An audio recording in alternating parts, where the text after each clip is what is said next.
Paz do Senhor, queridos. Vamos orar. Eu resolvi mudar a minha mensagem hoje à noite, diante dos hinos que eu estava escutando e o que foi falado aqui. Pedimos ao Senhor que tenhamos um tempo bom de explanação do que Jesus fez por nós e aí nos preparar para a ceia do Senhor. Vamos orar. Senhor, aquieta o nosso coração, dá-nos a Tua palavra, a compreensão da Tua morte e ressurreição, e faça-nos celebrar esse momento com toda alegria. É a nossa oração, no nome de Jesus. Amém, Senhor. Podem sentar, queridos.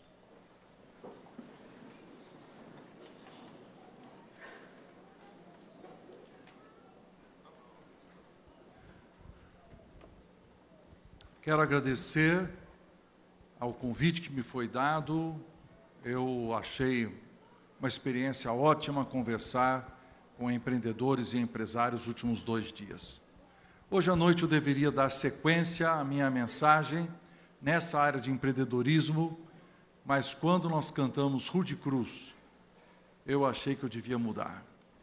E eu peço a Deus que vocês tenham foco mental, nosso coração se debruce em cima de um versículo que está em João capítulo 1, versículo 29, que todos nós conhecemos, aonde diz: eis o Cordeiro de Deus, que tira o pecado do mundo. João Batista estava no Rio Jordão, e ele vê um vulto à distância, que se aproxima dele. Logo depois, ele o reconhece, é seu primo, Jesus, que está chegando. E naquele momento, diz o texto bíblico, quando ele viu Jesus que vinha para ele, ele disse: eis o Cordeiro de Deus, que tira o pecado do mundo. É muito estranho de que ele haja chamado Jesus de um animal, de um cordeiro. Para nós que vivemos nessa época, isso não faz o mínimo sentido. Mas para aqueles homens que estavam ali, perto do rio, nas margens do rio, fazia todo sentido. Eles estavam acostumados com os sacrifícios de cordeiros. Uma vez por ano, o sumo sacerdote de Israel pegava um cordeiro sem defeito, sem mácula, sem manchas, sem qualquer sujeira, e ele punha as mãos em cima daquele cordeiro, e ele então verbalizava, confessava os pecados de Israel em cima da cabeça daquele cordeiro, junto com todos os anciãos. E naquele momento havia uma oração. A oração era fácil de entender. Senhor, nós ofendemos a Tua santidade, e nós, por causa disso, deveríamos morrer, mas somos gratos, porque Tu providenciaste um cordeiro para morrer em nosso lugar. É aí que nasce o conceito da morte vicária, a morte substitutiva. Alguém morre no lugar de outra pessoa. Muito bem, quando nós chegamos nas margens do Jordão, João Batista, ele esclarece que esse homem não é um cordeiro normal. Este homem não é um cordeiro que vai morrer por uma única pessoa. Este homem não é o cordeiro que vai morrer pela nação de Israel. Este homem é o Cordeiro de Deus, que tira o pecado do mundo inteiro.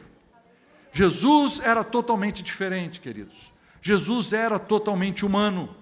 Se você andasse pela Palestina, encontraria Jesus cansado, com sede, com fome.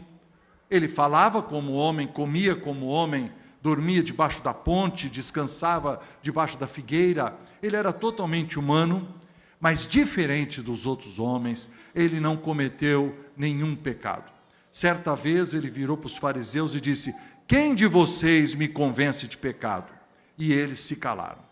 Mas além de ser homem, Jesus era absolutamente Deus. E é isso que é intrigante, porque existe um mistério que na teologia se chama de o mistério da união hipostática, Ou seja, como é que a natureza humana e a natureza divina poderiam se unir num homem só?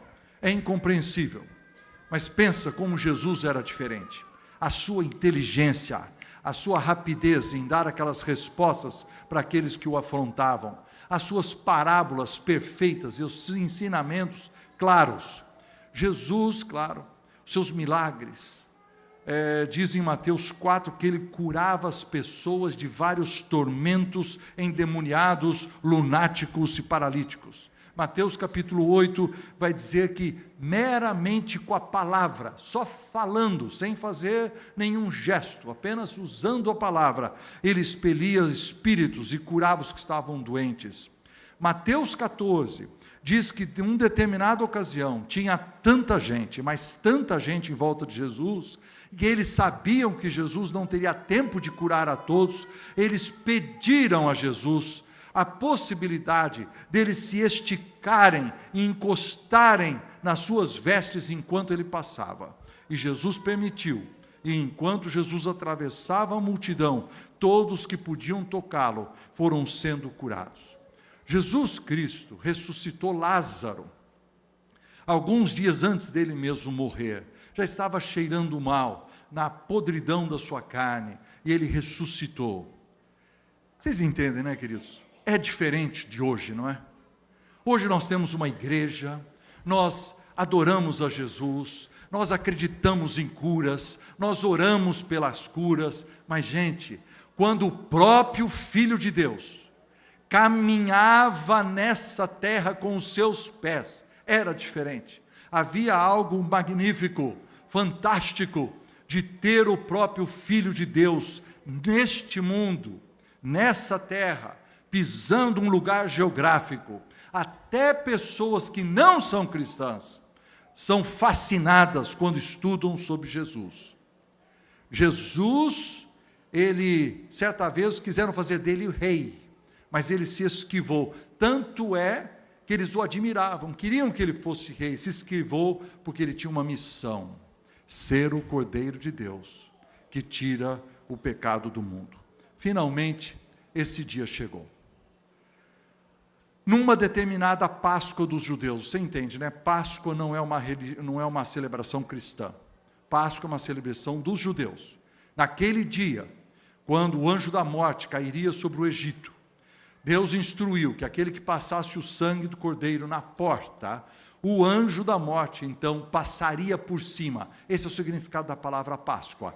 O anjo passou por cima. Isso é a Páscoa, passou por cima. Então, não é uma celebração nossa, é uma celebração dos judeus. Mas naquele dia da celebração dos judeus, milhares de anos depois, num momento escolhido por Deus, no calendário perfeito do nosso Pai Celeste, o Cordeiro de Deus foi sacrificado a nosso favor. E Jesus foi trazido. Eles o espancaram impetuosamente. Eles o escarneceram, riam dele. Ah, Jesus! Eles colocaram sobre ele um manto, e eles iam por trás e batiam com um pedaço de pau na cabeça dele, e eles caçoavam, e diziam: adivinha aí quem é que bateu em você, se você é rei. Batiam com esse caniço, cuspiam nele. Trataram Jesus como um fora da lei, como um desprezado dos homens, alguém totalmente sem identidade, sem dignidade. Jesus foi oprimido, foi humilhado, como aquele cordeiro que está sendo levado ao matadouro, e ele não abriu a sua boca. E depois de passar uma noite sem dormir, sendo assim castigado, eles colocam sobre ele a cruz, e eles o levam ao lugar da execução. E ali no Gólgota, eles o crucificam com um bandido à sua direita e outro à sua esquerda. O que fez Jesus? O que ele poderia ter feito? O que Jesus, o Todo-Poderoso, o Altíssimo, o Eterno, o que Jesus, Criador, Jesus, o Alfa e o Ômega, poderia ter feito? Ele poderia ter chamado legiões de anjos para livrá-lo. Ele poderia ser absolutamente salvo daquela hora, mas ele permaneceu lá. Ele disse: eu tenho poder para dar a minha vida e para reavê-la. E naquele momento ele decidiu dá-la. Ele tomou o cálice da angústia. 7 vezes Jesus falou na cruz. 7 vezes. Ele disse: perdoa-lhes, porque não sabem o que fazem. Ele também revelou a sua fraqueza. Ele disse: tenho sede. Ele perdoou o ladrão. Ele disse: hoje estarás comigo no paraíso. Ele cuidou da mãe dele. Ele disse: João, eis aí a tua mãe. Disse: mulher, eis aí o teu filho. No entanto, o clima começou a mudar. Grande chuva, grandes ventos trouxeram essas nuvens negras que foram cercando o ambiente da crucificação. Diz a Bíblia que da meio-dia às 3 da tarde se fez noite, porque durante aquelas 3 horas, queridos, Jesus Cristo começou a receber os pecados de toda a humanidade. Durante 3 horas, caiu sobre a cabeça do Cordeiro de Deus os pecados de todas as épocas, antes de Jesus, no tempo de Jesus e depois de Jesus. O pecado de todas as pessoas, de todos os Hitlers, de todos os grupos terroristas que estão matando cristãos hoje em dia. Os pecados, queridos, de todas as prostitutas, de todos os bandidos, de toda a injustiça, de toda a malícia, de toda a avareza, de toda a inveja, as brigas das nossas famílias, o irmão que se não dá com o cunhado, que não se dá com a irmã, esse falar mal dos outros, todos esses pecados, a incapacidade emocional de perdoar, aquela luta que nós temos dentro de nós contra a depressão, todos os pecados de todos os homens, de todos os tipos, de todas as eras, foram colocadas sobre Jesus. Todas as desobediências dos filhos, todos os filhos adultos que não honram os pais, pessoas que não têm afeição e nem misericórdia. E claro, foi colocado sobre Jesus os pecados dos religiosos. Pessoas como nós, como eu. Eu nasci numa igreja, meu pai era médico, presbítero da igreja. Nasci numa igreja, mas eu era da igreja como esse banco é, como essa cadeira, como esse instrumento. Eu era apenas uma pessoa de igreja. Eu não era de Jesus, eu era de igreja. Não sei se você consegue se identificar com isso. De nós crescermos dentro de uma religiosidade, mas ela ser vazia, porque ela não tem o nascimento, a implantação da divina semente do Espírito Santo na nossa vida. E eu lembro muito bem, eu era jovem, eu estava datilografando uma coisa na minha máquina de escrever, uma carta que eu queria mandar para alguém da igreja. E eu comecei essa carta dizendo: ao meu querido irmão fulano de tal. E escrevi a carta. Quando eu terminei de escrever, voltei para ler. E aí, quando aquela frase, ao meu querido irmão fulano de tal, o Espírito Santo usou aquela frase com clareza na minha mente, dizendo: ele é irmão, mas você não é irmão dele. E ali veio a convicção de pecado, eu comecei a chorar, e as lágrimas corriam sobre aquelas páginas, eu me ajoelhei naquela mesinha, parecida com essa aqui, e diante da minha máquina de escrever, eu entreguei a minha vida ao Senhor Jesus, porque Ele é o Cordeiro de Deus, que tira o pecado do mundo. Durante aquelas 3 horas, queridos, durante aquelas 3 horas, Ele levou sobre si a iniquidade de nós todos. Ele foi traspassado, mas foi pelas nossas transgressões. Ele foi moído, mas foi pelas nossas iniquidades. O castigo que nos dava a paz caiu sobre Ele, e pelas suas chagas nós fomos sarados. Eu quero que você imagine então esse momento. Imagine um grande redemoinho, um ciclone gigantesco, com ventos violentos e nuvens negras carregadas. E todos os pecados do mundo foram caindo sobre a cabeça do Cordeiro de Deus. Todos os impropérios, todas as malignidades, todas as malícias começaram a esmagar o Santíssimo Filho de Deus, aquele Cordeiro Santo, que não havia conhecido o pecado. Deus o fez pecado por nós, para que nós pudéssemos ser feitos justiça de Deus. Naquele dia, queridos, Jesus recebeu o que nenhum ser humano jamais poderia receber. O peso era tão grande, que no meio da escuridão, você escutou Jesus dizendo: meu Deus, por que me desamparaste?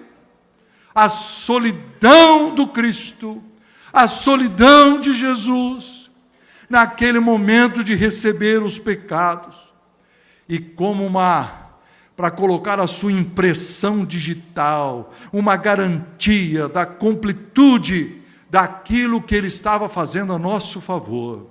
O Filho usa de toda a sua autoridade para garantir em perpetuidade a salvação. E a última palavra, ele diz: está consumado. Depois disso, queridos, foi só um grito. Em meio às trevas, com a sua última gota de energia, com a sua última gota de energia da alma e de um corpo já desfalecendo, um som terrível e horrível brota do seu interior e ecoa na montanha, um brado alto, forte, estarrecedor. Diz que Jesus gritou em alta voz, inclinou a cabeça e rendeu o espírito. Naquele dia, naquela hora, ele morreu por você e por mim. Ele morreu por você, que é o João, a Maria, Ruth, Amanda, Ricardo, Antônio, Lucas, Miguel. Naquele dia, queridos, naquele dia, Jesus morreu pelo meu tio Mário, que meu pai falou de Jesus para ele tantas vezes, até o dia que ele disse para o meu pai: eu não quero saber do seu Jesus, eu prefiro o diabo. Até esse homem que rejeitou Jesus, Jesus morreu por ele, e ele poderia ter tido um outro caminho na eternidade, se ele tivesse reconhecido que Jesus é o Cordeiro de Deus, que tira o pecado do mundo. Foi na cruz, onde um dia eu vi meu pecado castigado em Jesus. Foi ali pela fé que meus olhos abri, e agora me alegro em sua luz. Para completar a sua obra, diz que Jesus foi até o inferno, experimentou todo o horror da condenação completa dos pecados. Ele foi até o fim da infinita morte eterna, de onde nenhum homem pode voltar. E como duas linhas paralelas que se encontram no infinito, a humanidade e a divindade de Jesus foram fortes o suficiente para darem a volta, retornarem, e ele ressuscita no terceiro dia. Aleluia! Estamos garantidos, justificados pela sua morte, temos vida pela sua vida. Esse é o nosso Jesus. Se você hoje ouviu a sua voz, não endureça o seu coração. A Bíblia diz: hoje é o dia da salvação, hoje é o dia do arrependimento. O grande evangelista Jonathan Edwards Ele disse que uma vez, pregando para um chefe índio, e o índio ficava sempre na dúvida, ele pegou um pedaço de pau, fez um círculo na areia, e ele disse: decida agora, antes de sair desse ciclo. E eu rogo a você, se você está distante de Deus, decida agora, decida hoje, decida enquanto você está aqui, ouvindo essa mensagem que vem do Altíssimo, de que Jesus morreu por você, Ele é o Cordeiro de Deus que tira o pecado do mundo e entregue a sua vida a Ele. E todos os demais, que já conhecemos a Jesus, ao aproximarmos dessa mesa, venhamos com o nosso coração consagrado, renovando, queridos, o nosso compromisso, por aquele que deu tudo por nós, e por quem nós damos também as nossas famílias, nós damos os nossos corpos, nós damos o nosso dinheiro, nós damos o nosso serviço, nós damos a nossa profissão, tudo nós entregamos a Jesus. E haverá um dia exuberante, onde todos de todas as povos, de todas as tribos e todas as raças se reunirão em volta de uma mesa como essa para as bodas do Cordeiro. Jesus disse: quando eu voltar, eu tomarei de novo essa mesa, esse cálice junto com vocês. Será fascinante, será um momento glorioso, onde nós estaremos juntos com os remidos, comprados pelo sangue. Naquele dia, diz a Bíblia, que eles nos darão coroas, mas nós tiraremos as coroas das nossas cabeças e colocaremos aos pés de Jesus e diremos: só tu mereces receber honra e glória, porque não fomos nós que nos salvamos, foi o Cordeiro de Deus que tira o pecado do mundo. Louvado seja o seu nome, glória ao Senhor, Deus nos abençoe.